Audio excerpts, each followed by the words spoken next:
अरे का बुझलू? तीर तलवार से न डरी हथियार से, डरी ले खाली यादव जी के सरकार से।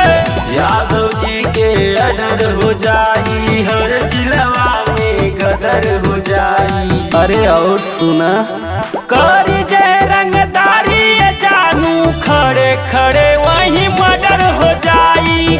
करी जे रंगदारी सोना, खड़े खड़े वहीं मर्डर हो जाई। जतिये बरांड बा।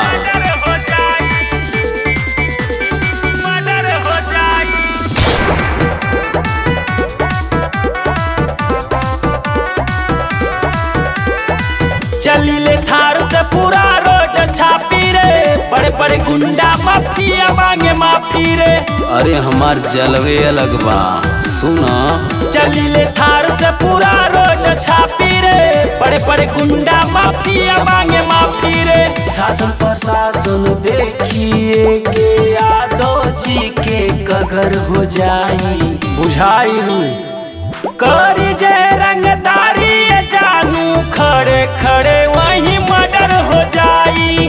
करी जे रंगदारी सोना, खड़े खड़े वहीं मर्डर हो जाई।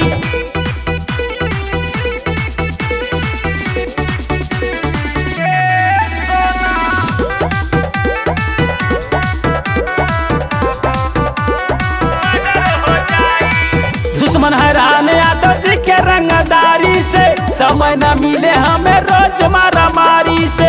अरे हल्के में ना ले रे पगली।